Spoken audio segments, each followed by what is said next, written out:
Euh, et en fait, Christine Lagarde, qui a échoué à tous les concours d'accès à l'ENA, hein, elle n'avait pas le niveau, elle a été embauchée, elle a fait 25 ans chez Baker et McKenzie, le gros cabinet d'avocats internationalistes apatrides, puisqu'ils sont plus de 4400 avocats sur 35 pays, etc. Il faut savoir que Christine Lagarde communique en anglais avec ses services. Hein, c'est une information qui a été rapportée par le Canard enchaîné, qui était extrêmement préoccupante, alors qu'on voit très bien quand elle s'exprime qu'elle parle très bien français. On se demande bien pourquoi elle s'exprime avec ses services avec des notes en anglais. Il faudrait qu'on m'explique. Bon, bref. Ce qui est inquiétant, ce qui est violent, c'est que Christine Lagarde fait partie d'un think tank, hein, d'un club de réflexion, comme ils adorent le dire, le CSIS,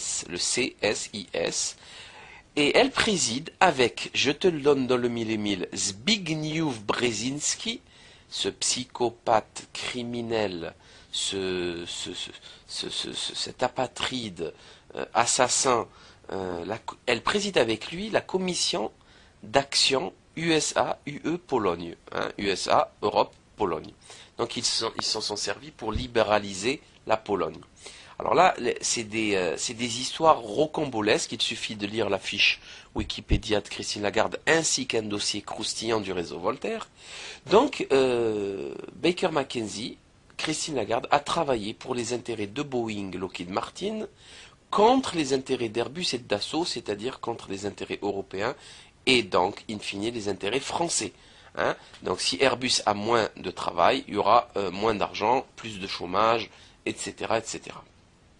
Elle est amie avec un certain Bruce P. Jackson, qui est, je vous assure que c'est la réalité, vice-président de Lockheed Martin. Et ils ont réussi à vendre à la Pologne 48 F-16. Vous savez, les avions de guerre, les avions de chasse, 48 F-16. Alors la Pologne, elle aurait dû acheter des Rafales de Dassault. Non, elle a préféré acheter des F-16 grâce au lobbying de, eh ben je te le donne dans le mille et mille, Christine Lagarde, dans son fameux cabinet d'avocats de Chicago, prestigieux cabinet d'avocats de Chicago. Le problème, le gros problème, c'est même pas ça. Il y a pire encore. Vous savez qu'il y a toujours pire. C'est que les Polonais, ils ont payé ces avions qui dépassent de loin leurs besoins militaires. Ils les ont payés avec l'argent de l'Europe, hein, c'est-à-dire l'argent du contribuable, c'est-à-dire notre fric à nous. Hein, François Asselineau en parle très bien d'ailleurs. Il détaille les sommes astronomiques qu'on verse à l'Europe et qui ne reviennent jamais. C'est des milliards d'euros. Donc ils les ont achetés avec notre fric. Ce fric-là, il était destiné à soutenir leur agriculture. Hein, et ils l'ont acheté. Vous savez pourquoi ils l'ont acheté? Parce que ces guignols de traîtres de Polonais, hein, ou bien sûr leurs gouvernants, ont soutenu l'effort de guerre américain en Irak. Donc il leur fallait bien des avions. On est bien d'accord là-dessus. Hein, c'est bon, vous avez compris le business, vous avez compris le système. Donc vous voyez que Christine Lagarde, ça fait 30 ans qu'elle est formée aux États-Unis avec les équipes de Zbigniew Brzezinski, Rockefeller, Kissinger, etc. Et elle est là pour finir le travail, pour détruire l'économie française. Est-ce clair? Pourquoi personne ne parle de tout ça dans les médias? Hein, pourquoi on ne dit pas comment se fait-il qu'hier, elle a encore des réseaux, c'est exactement les mêmes, ils n'ont pas disparu. Zbigniew Brzezinski, c'est quand même le bras droit de Barack Obama. Bref. Eric Woerth, venons-en à Eric Woerth. Alors, je ne sais pas si vous les avez vus dans le Lip Dub, vous savez, le clip musical pitoyablement ridicule, enfantin, d'une médiocrité historique. Vous avez vu la maladroite menthe religieuse Christine Lagarde et Eric Woerth essayer de chanter les paroles d'une stupidité abyssale. Venez sauver le monde. Ils n'arrivent même pas à sauver l'économie de la France, ils veulent sauver le monde. Ah, enfin bon, bref. Donc vous avez vu ces énergumènes. Eric Woerth, ministre du budget, a aussi travaillé à Chicago chez Arthur Andersen. Vous savez c'est qui Arthur Andersen?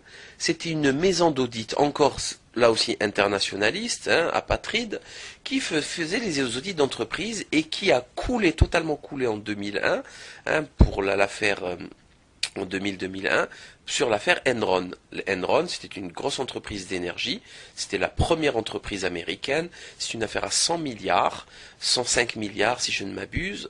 Son action est passée de 90 $ l'action à 1 $ l'action en quelques semaines.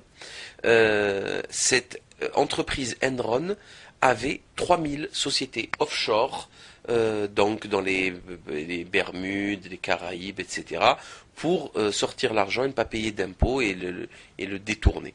Donc Arthur Andersen savait tout ça, ils ont coulé, c'est une très très grosse affaire, hein, Andersen. Donc c'est exactement comme les agences de notation d'ailleurs, hein, Standard & Poor's, Moody's ou Fitch Ratings, qui cette dernière est française. Vous savez qu'ils avaient noté des entreprises extrêmement dangereuses comme les fonds de pension de Madoff, ou Dubai World, ou Dubai Nahil, ou je sais pas moi, n'importe qui, Financial, comment il s'appelle, là, de Angelo Mozillo, et Country Life, là. Et en fait, ils les ont notés triple A, donc la meilleure note, la veille de leur écroulement. Hein, ils sont tous corrompus, ils sont payés par les gens qu'ils notent, donc ils n'ont pas intérêt à mettre de mauvaises notes. Arthur Andersen, c'est pareil. Il disait que Enron, la veille, il disait que Enron c'était la plus grosse entreprise, la plus puissante, qu'elles avaient les épaules très larges, qu'elle avait beaucoup de finances, que tout allait bien. Le lendemain, Enron était en faillite. En faillite.